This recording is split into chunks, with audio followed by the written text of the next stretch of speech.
reading. It's not a full play, it's a staged reading of a British play called How the Boat Was Won. And it was written in 1908 in London, and it toured all over England for a couple of years, and it made its way to Bellport in 1910, where it was performed at the Bellport, at Birdsall Otis Eady's Bellport House, old Nearthebay. She had a little theater on the grounds, and she produced suffrage plays all through the 19-teens as benefits to help the suffrage cause. So the story is fictional. It takes place in London one summer afternoon, and it is about all the women in London going on strike so that they totally disrupt life in the city. And it is to protest the inaction of the government in giving women a vote. So, let me see what else I have to tell you. Oh, at the end of the play, the end of the performance, we're going to let the cast leave first because they are tucked in and around everywhere. We're going to let them line up and take a bow, and then they're going to go to the reception. And then, if I could ask you all a big favor, when you stand up, fold up your chair and just put it against the back wall so you can get out of here. And they'll be able to, maybe the back row first, so that just like you're on a plane. And then we can go into the reception and have a nice time, and you can mingle with the cast. So, on with the show.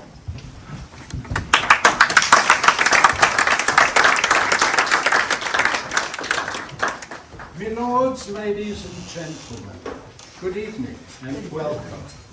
I'm your narrator to walk you through this evening's entertainment. We are here on a very important day in the spring of 1910.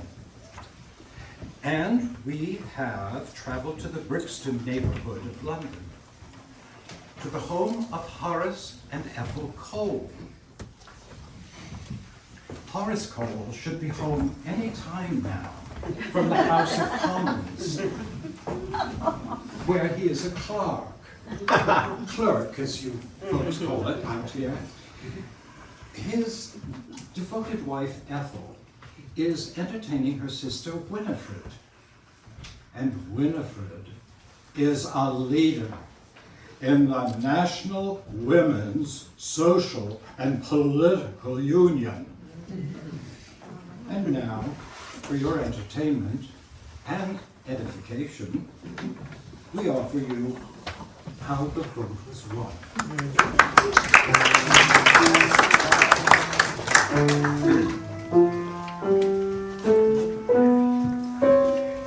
Oh, well, goodbye, Ethel.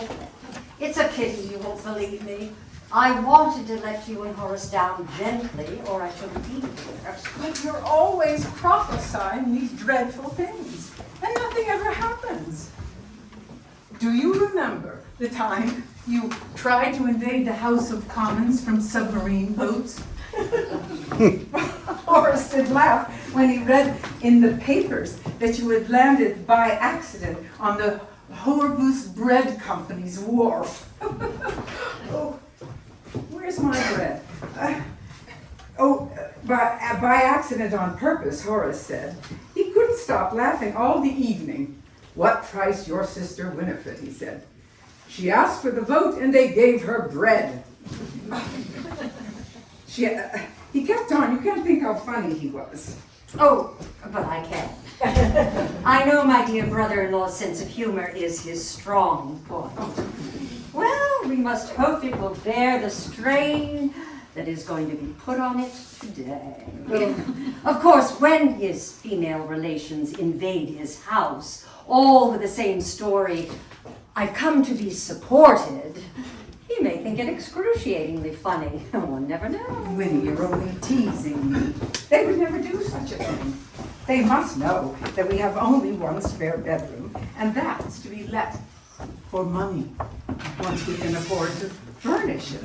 Well, the servants' bedroom will be empty. Don't forget, all the domestic servants have joined the league and are going to strike too. Not ours, Winnie. Martha's simply devoted to me, and poor little Lily couldn't leave. She has no home to go to. She would have to go to the workhouse. Exactly where she will go. All those women who have no male relatives or are refused help by those they have instructions to go to the relieving officer. The number of female paupers who will pour through the workhouse gates tonight all over England will frighten the guardians into blue fits. Horace says you'll never frighten the government into giving you the vote. It's your husband, your dear Horace, and a million other dear Horaces who are going to do the frightening this time. By tomorrow, perhaps before, Horace will be marching to Westminster shouting out, "Votes for women!" How absurd you are. You know how often you've tried to convert Horace and failed. Is it likely he will become a suffragette just because? Well, Ethel. Well, you know, all this you've been telling me about his relations coming here and asking him to support them. Of course I don't believe it. His sister Agatha would never dream of giving up her situation. But if they did come, Horace would just tell them he couldn't keep them. How could he on £4 a week? How could he? That's the point. He couldn't, of course. That's why he'll want to get rid of them at any cost, even the cost of giving women the vote. That's why he and the majority of men in this country shouldn't have kept alive the foolish superstition that all women are supported by men. For years we've told them it was a delusion, but they could not take our arguments seriously. Their method of answering us is exactly that of that little boy in the street who cries, "Yeah, suffragette," when he sees my ribbon. Oh, I always wish you wouldn't wear it here. Horace does so dislike it. He thinks it's unwomanly. Oh, does he? Tomorrow he may want to borrow. When he and the others have had their object lesson, they wouldn't listen to arguments, so we've had to expose their pious fraud about women's place in the world in a very practical and sensible way. At this very minute, working women of every grade in every part of England are ceasing work and going to demand support and the necessities of living from their nearest male relatives, however distant the nearest relative may be. I hope for your sake, dear Ethel, that Horace's relatives aren't an exacting lot. There wasn't a word about it in the Daily Mail this morning. Never mind, the evening papers will make up for it. What male relative are you going to go to, Winnie? Uncle Joseph? I am in the fighting line, as usual, so our dear uncle will be spared. My work is with a great army of women who have no male relatives of any kind. I shall be busy until midnight marshalling them to the workhouse. This is perhaps the most important part of the strike. By this, we shall hit men as taxpayers, even if they can elude us by being relatives. Every man, either in a public capacity or a private one, will find himself face to face with the appalling problem of maintaining millions of women in idleness. Will the men take up the burden, do you think? Not they. Oh, dear heavens. The strike began ages ago. I'm still on my way. I had no idea it was so late. Horace may be here any minute. I must see about his tea. Poor Horace. What do you mean, poor Horace? I don't think he has anything to complain of. I feel pity at this minute for every man. What kind of happened to Martha? Oh, she's gone, my dear. Nonsense. She's been with me ever since I was married, and I pay her very good wages. Enter Lily, a little maid of all work. Where's Martha, Lily? She left, ma'am. Left? She never gave me notice. No, ma'am, we wasn't to give no notice, but at 3 o'clock we was to quit. Why? Don't be a silly little girl. And you mustn't come in here in your hat. I was just going when you rang. That's what I got my hat on for. Going? Where? It's not your afternoon out. I'm going back to the union. There's dozens of others going with me. But why? Miss Christabel, she told us. She said to us, now look here, Olia, you who've got no men to go to on Thursday, you've got to go to the union. She says, and the one wag's back. And she looked at me, she did. Maybe the person, the old strain of the movement is resting on, the traitor. Oh, sailing under the Ulster flag, she says. And I says, that will be me. Not much. Well, Ethel, are you beginning to believe? Oh, I think it's very unkind, very wicked. How am I going to get Horace anything to eat with no servants? Oh, cheer up, my dear. Horace and the others can end the strike when they choose. But they're going to have a jolly bad time of it first. Goodbye. Avant de la patrie.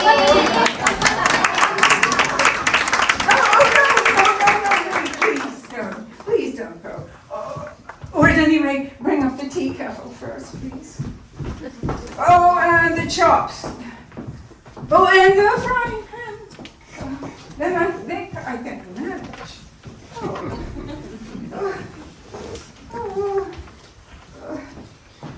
There's no ill feeling. It's just an object lesson. That's all. Oh.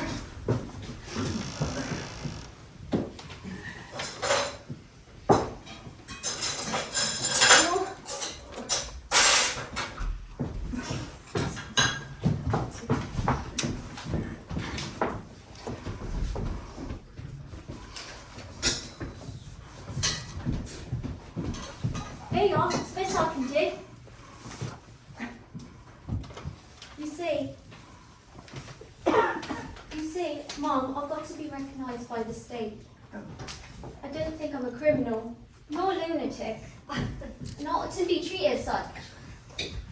Oh, you poor little simpleton. Do you suppose that even if this absurd plan works, you will get the vote? I may. You never know your luck. But that's not why I'm giving up work. It's so I shan't stop them who want to have it. The old strain's on me now. I'm going back to the union. So goodbye, miss. And I've always been so kind to you.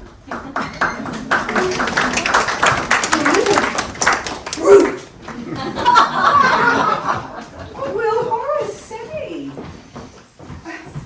It can't be true. Everything looks the same as usual. We must have at least 16 dreadnought battleships this year.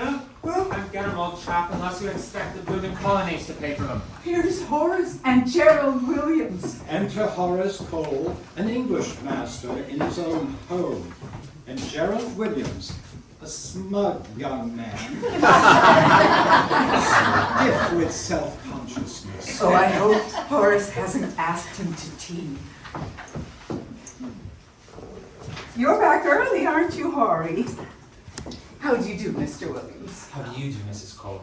I just dropped in to fetch a book your husband's promised to lend me. Had a good day, Horry. No, well, much as usual. Here it is. Where's the Wash Tub Now? With a preface by Lord Curzon of Kendalstowe. Published by the Men's League for Opposing Women's Suffrage. If that doesn't settle your missus, nothing will. Oh, is Mrs. Williams a suffragette? Rather. And whenever I say anything, all she can answer is, "You know nothing about it." Thank you, old man. I'll read it to her after tea. So long. Goodbye, Mrs. Cole. Did Mrs. Williams tell you anything this morning before you went into the city? About votes for women, do you mean? Oh, no. Not allowed at breakfast. In fact, not allowed at all. I tried to stop her going to these meetings where they fill the women's heads with all sorts of rubbish, and she said she'd give them up if I gave up my footer matches. So we agreed to disagree. See you tomorrow, old chap. Goodbye, Mrs. Cole. You might have asked him to stop to tea. You made him very welcome, I don't think. I'm sorry, but I didn't think he'd have stayed if I asked him. Very likely not, but one should always be hospitable. Is tea ready? Not quite, dear. It will be in a minute.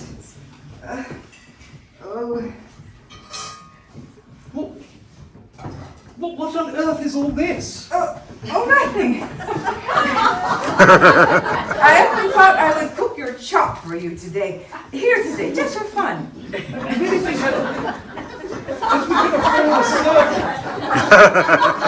as we can afford a servant, it's really rather unnecessary. You know you're always complaining of Martha's cooking. I thought you would like me to try.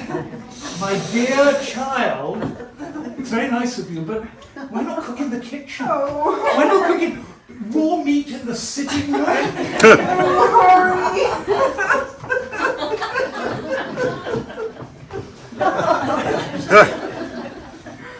What on earth is the matter, Ethel dear?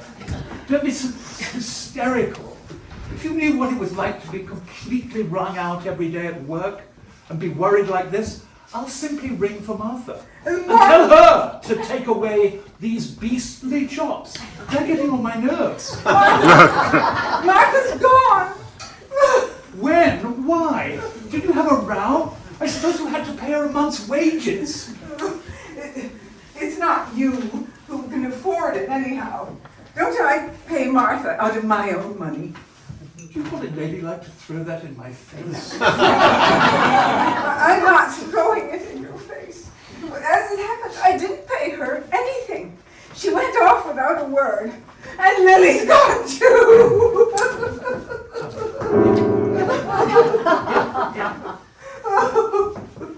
Well, that's a good riddance. I'm sick of that, her dirty face and her slovenly ways. If she ever does clean my boots, she makes them look worse than when I took them off. We must try and get a charwoman. Oh, we shan't be able to. Isn't it in the papers? What are you talking about? Winifred said it would be in the evening papers. Winifred? She's been here, hasn't she? That accounts for everything. How that woman comes to be your sister, I cannot imagine. Of course, she's mixed up with this wild scheme. Well, then you know about it. I saw something about suffragettes on strike on the posters on my way home. Who cares if they strike? They're no use to anyone. Look at Winifred.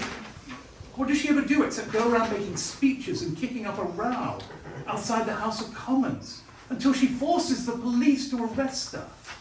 Then she goes to prison and poses as a martyr. Ha! Some martyr. We all know she could go home at once if she would promise the magistrate to behave herself. What they ought to do is try all these hysterical women behind closed doors and sentence them to be dunked privately. Then they'd soon give up advertising themselves. Winnie has a splendid answer to that. But I forget what it is. Oh, Horry, isn't there anything on the posters about the nearest male relative? Oh, Ethel, my dear, you haven't gone dotty, have you?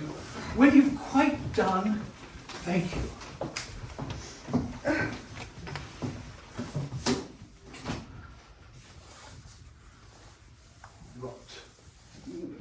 Oh, Horry, isn't there anything in the posters about the nearest male relative?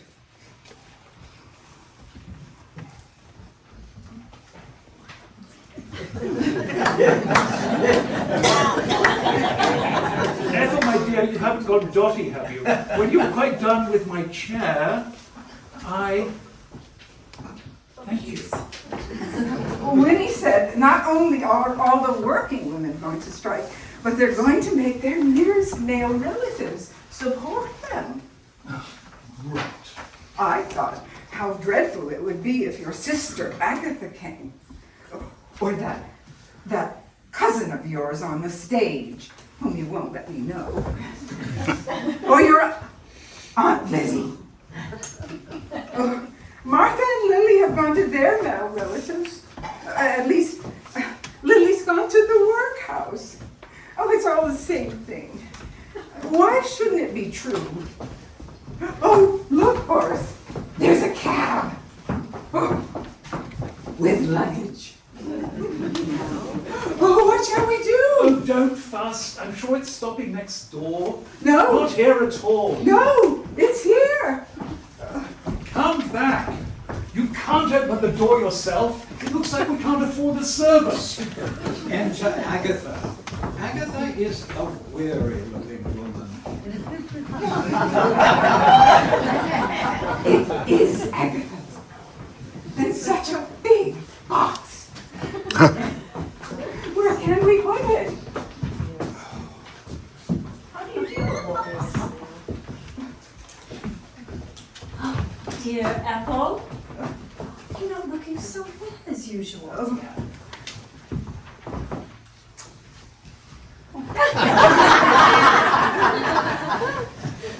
Horace, would you mind paying the cabman 2 shillings and helping him with my box? It's rather heavy, but it does contain all my worldly belongings. Agatha, you haven't lost your position, have you? Have you left the Lewises? Yes, Horace, I left at 3 o'clock. My dear Agatha, I'm extremely sorry, but we can't put you up here. Hadn't you better pay the cab? 2 shillings so soon becomes 2 and 6. I'm afraid my brother doesn't realize I have some claim on him. We thought you were so happy with the Lewises. Horace said you always had late dinner with them when they had no company. I have no complaint against my late employers. As a matter of fact, I was so sorry to inconvenience them by leaving so suddenly. But I had a higher calling to perform a duty than to them. I don't know what to do. It will worry Horace dreadfully. The cab was 2 and 6, and I had to give this man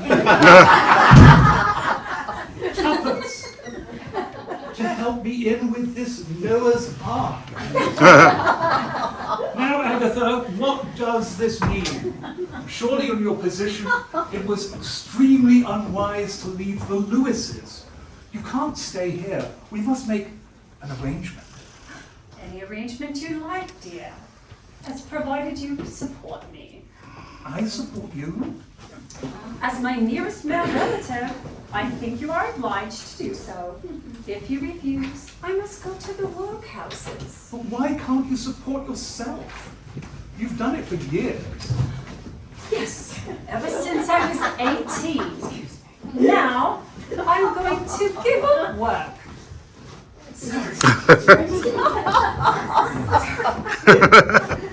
Until my work is recognized, Horace.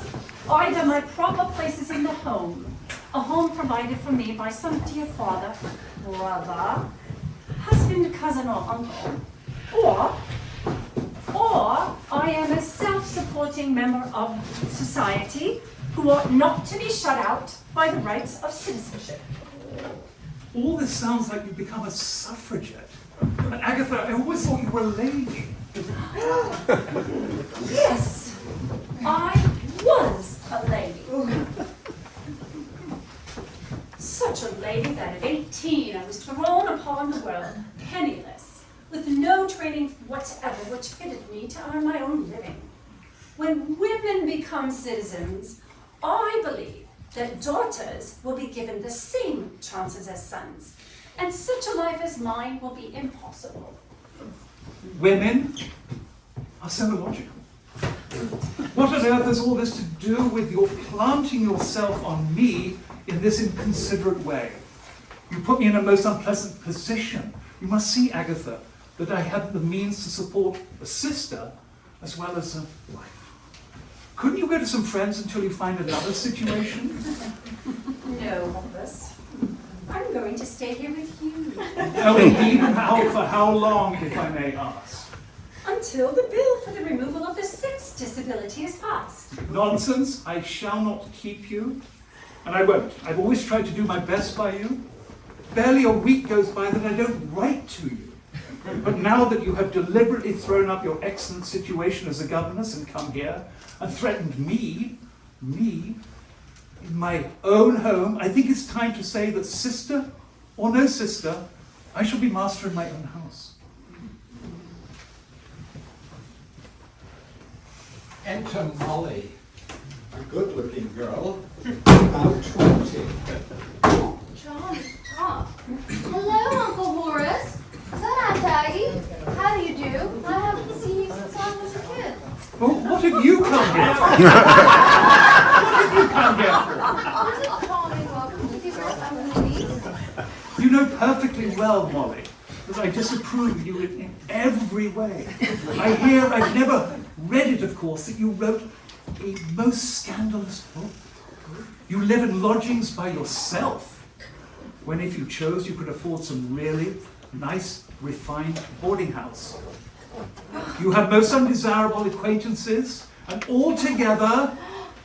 Cheer up, Uncle. Now's your chance of reforming me. I've come to live with you. This way, help me and improve me at the same time. I've never heard such impertinence. I have always understood from you that you make much more money than I do. Ah, yes, but you never liked my writing for money, did you? In fact, you called me sexless once because I said that as long as I could support myself, I didn't feel an irresistible temptation to marry that awful little bounder Weeks. Reginald Weeks. Oh, how can you call him a bounder? He was at Oxford. Hello, Auntie Ethel. I didn't even notice you. I haven't brought much luggage. Just my golf clubs and, of course, a lady. I suppose this is a joke. Well, of course, that's one way of looking at it. But I'm not going to support myself any longer. I'm going to be a perfect lady and depend on my dear Uncle Horace, my nearest now relative, for the necessities of life. Glad I won't be writing another scandalous book or living in lodgings by myself. Oh, Horace. There's someone getting out of a motor. Brand motor. Oh, who can it be? And there's no one to answer the door. That's no matter. I found it open and left it open to save the She's got luggage, too. The chauffeur is bringing in a dressing case. I'll turn her into the street, and with her dressing case too. Enter Madame Christie. You are Mr. Cole. Well, no. Horace Cole? Certainly not. I was Mr. Cole this morning, but... Horace Cole, son of John Hay Cole, formerly of Streatham, where he carried on a business. I beg your pardon, but my late father's business has nothing to do with this matter. And to a professional man, it's rather trying to have these things raked up against him. Excuse me, but do you want your motor to go? It's not my motor any longer. And yes, I do want to go, for I may be staying here some time. I think you had one sister, Agatha, and one brother, Samuel, now dead. Sally was much older than you. Why don't you answer, Horace? Yes, dear, that's correct. I am Agatha. Ah, are you? How do you do? Samuel Cole was my father. Ah, I'm very glad to meet you. Yes. Well, I have to say that Mr. Cole, my father, was John Hayco's first cousin. So you, I think, are my second cousin, and my nearest male relative. If anyone calls me that again, I shall go quite mad. Oh, I'm afraid you aren't quite pleased with the relationship. You must excuse me, but I do not consider a second cousin exactly a relation. Oh, in answer to the purpose, I suddenly find myself destitute, and I want you to support me.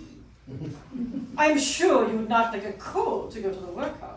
I don't care a damn where any of them go. That's frank at any rate. But I am sure, Cousin Horace, that in spite of your manners, your heart's in the right place.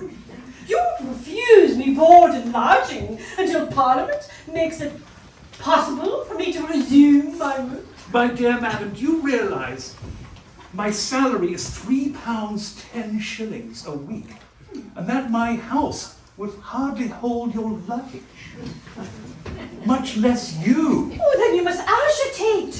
Your female relatives have supported themselves up till now and asked nothing from you. I myself, dear cousin, was until this morning running a profitable dressmaking business in Hanover Square. In my public capacity, I am Madame Christie. Oh, I know. Never been able to afford you. And do you think, Madam Christine? Cousin Susie, please. Do you think you're justified in coming to a poor clerk and asking him to support you? You could probably turn over my yearly income in a single week. Didn't you come here in your own motor? At 3 o'clock, that motor became the property of the Women's Social and Political Union. All the rest of my property and all available cash became divided equally between the Women's Union, National Union, and the Women's Freedom League. Money is the sinews of war, you know. Do you mean to say that you've given all your money to the suffragettes? It's a pity you haven't a husband. He'd very soon stop you doing such foolish things. I had a husband once. He liked me to do foolish things. For instance, to support him. But after that unfortunate experience, dear cousin, I'm sure you may imagine how happy I am to find a man who really is a man and will support me instead. By the way, I should so much like a cup of tea. Is it kettle boiling? There aren't enough cups. What can I do? Never mind, Ethel. I shan't want any. I'm going to town. I'm going to dine in town and go to the theatre. I shall hope to find you all gone when I return. Otherwise, I shall call for the police. Enter Maudie's bar. A young woman with an aggressively cheerful manner. Hello? Hello? Hello? Who's that talking about the police? Not my dear cousin Ori. How dare you come here? Necessity, old dear. If I had a livelier male relative, you may bet I'd gone to him. But you, Horace, are the only first cousin of this poor orphan. And where are you going in such a hurry? Let me pass. I'm going to the theatre. Oh, you silly old Jane. The theatres are all closed. And the halls, too. The actresses have gone on strike, resting indefinitely. Yes. And I've done my little bit towards that. They're not getting any more work out of Maudie Spark, queen of comedians, until the women have got the vote. Ladies and fellow relatives, you'll be pleased to hear the strike is going fine. The department stores can't open tomorrow, you see. One man can't fill the place of 15 young ladies at once. And the duchesses, they're out in the streets begging people to come in and wash their kids. Oh. And the city men are trying to get the taxi sexy men to do their typewriting. And all the men like Corey here have a household full of females. And they all thought that they would go to the theater to escape. But there's not a blessed theater to go to. Oh, what a song it'll make. A woman's place is in the home. I don't think.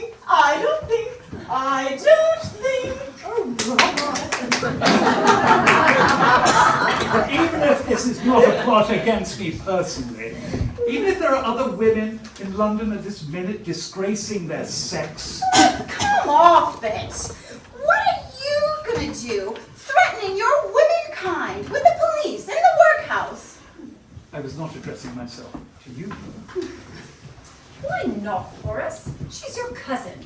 She needs your protection as much as we do. I regard that woman as the skeleton in the cupboard of a respectable family, but that's neither here nor there. I address myself to the more ladylike portion of this gathering, and I say that whatever is going on, the men will know what to do, and will do it with dignity and firmness. A few exhibitions of this kind won't frighten them. Oh, won't it? I like that. They're being so firm and dignified that they're running down to the House of Commons like lunatics, blackguarding them for not giving us the right to vote before. Women's strike! Women's strike! Oh, splendid. Have they begun already? Get a paper, Cousin Horace. I know some men never believe anything until they read it in the paper.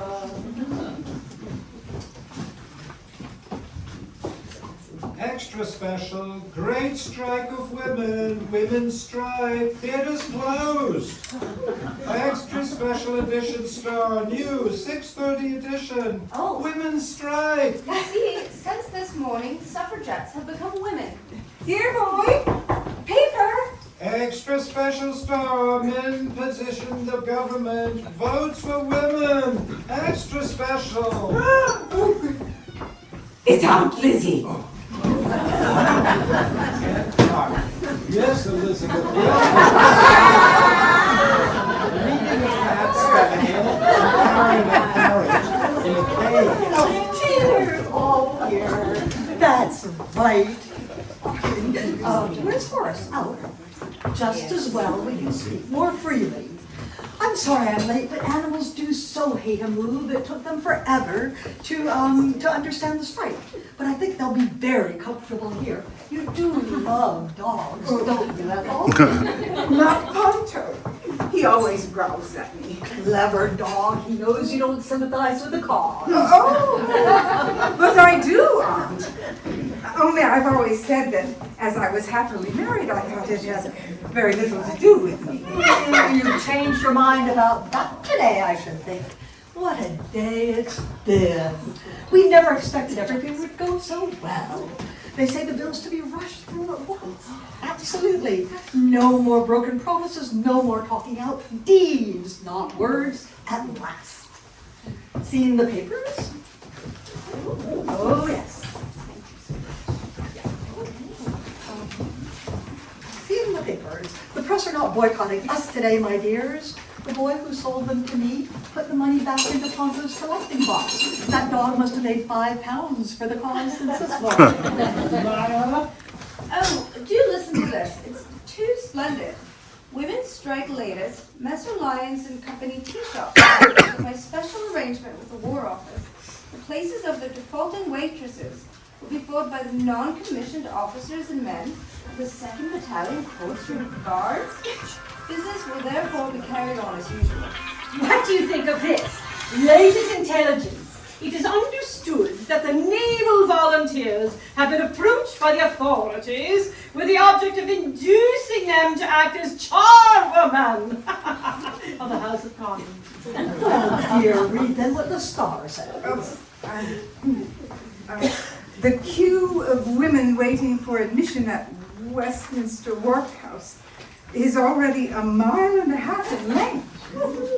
As the entire police force are occupied in dealing with the men's processions, Lord Esher has been approached with a view to ascertaining if the Territorial Reserve Army can be sworn in as special constables. Well, listen to this. This is a little bit of all right.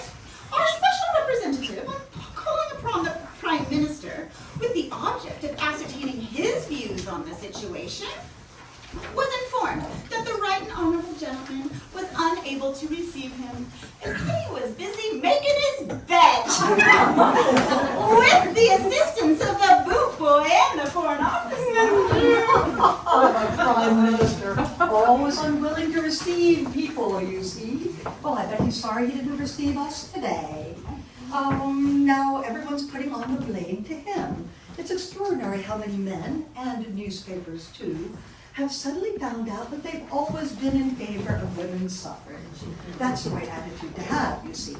And it was not until we put a pistol to their heads that they realized what a mistake they'd made. Well, at this minute, I'd rather be the man who's always been our ally than the one who's been our enemy. And I will say that it's not the popular thing to be anti anymore. So anyone who opposes us today is likely to be slung up from the nearest lamppost. Oh, Horry, my Horry. What bless the boy? What are you doing there? Oh, nothing. I merely thought I'd be out of the way here, that's all. You didn't hide when I came in by any chance? I hide from you? Aren't you always welcome in my house? Well, I hadn't noticed it particularly. And I'm not calling today, you understand? I've come to stay. Well, I won't say that it was a wrench to leave 118A Upper Montague Place, where I've done the best for my boarders, old and young, gents and ladies, for 25 years. A home from home, they call it. All my ladies had left before I started out on the same business as all of us. But what those poor boys will do for their dinner, I don't know. They're a helpless swamp. Well, it's all over. I've given up my boarding house, and I'm looking to you, Horace, to keep me until I'm admitted into citizenship. It may take a long time. It must not take a long time. I shan't allow it. It shall all be done at once. Well, you needn't all look so surprised. I know I'd been against it, but I didn't realize certain things. I thought only a few howling dervishes wanted the vote. But when I find out that you aren't, fancy a woman of your firmness of character, one who's always been so careful with her money being declared of voting. This thing is absurd. Bravo! Horry's waking up! If this rotten government think we're going to maintain millions of women in idleness just because they don't like the idea of Aunt Lizzie making a scratch on a bit of paper and shoving it into a ballot box once every 5 years, this government have reckoned without the men. I'll show them what I'm going to vote for. What do they expect? You can't all marry. There aren't enough men to go around. And if you're earning your own living and paying taxes, you ought to have a say. It's only fair. The government are narrow-minded idiots.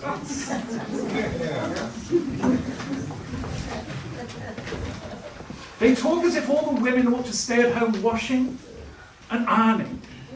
Before a woman has a wash tub, she must have a home to put it in, mustn't she? And who's going to give it to her? I'd like them to tell me that. Do they expect me to do it? Yes, dear, they do. I say if she can do it herself and keep herself, so much the better for everybody. Anyhow, who are the government? They're only representing me and being paid thousands of pounds a year by me for carrying on my wishes. Thousands? Okay. What ho? I like a woman to be a woman. That's the way I was brought up.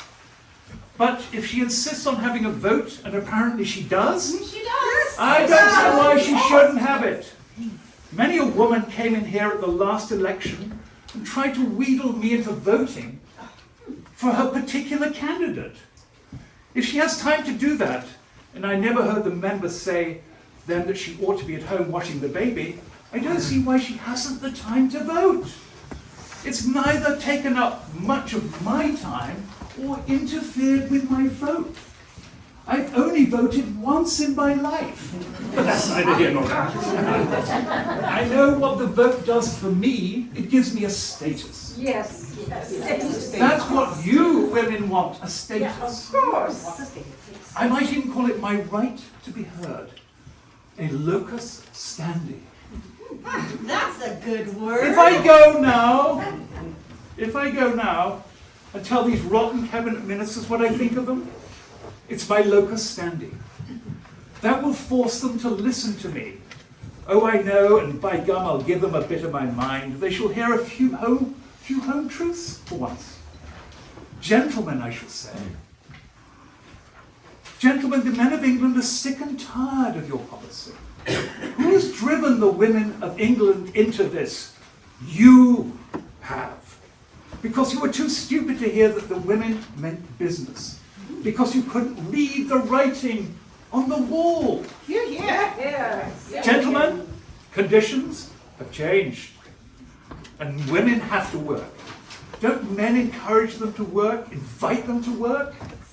Make them work. And women are placed in the battle of life just as we men are, short of one thing, the locus standi of a vote. Good old locus standi. Why shouldn't they have a voice in the laws which regulate the price of food and clothes? Do they pay for their food and clothes? I've paid for mine all my life. Why shouldn't they have a voice in the rate of wages and the hours of labor in certain industries? Aren't they working already in industries? If you had a particle of common sense or decent feeling, gentlemen... Go! Come on, you'll be late! The procession's forming up at the town hall! There's no time to lose! What are you slacking here for? Perhaps this isn't good enough for you? I've got 12 of them in my drawing room! We shall be late for the procession! Hurry up! Come on! Votes for women! Where's your banner? Where's your badge? Down with the government! Rule Britannia! Votes for women! Do you want to support a dozen women for your life, or don't you? Every man in Brixton is coming to Westminster. Borrow a ribbon and come along. Hurry up now! Hurrah! Votes for women! Rule Britannia! Women shall never...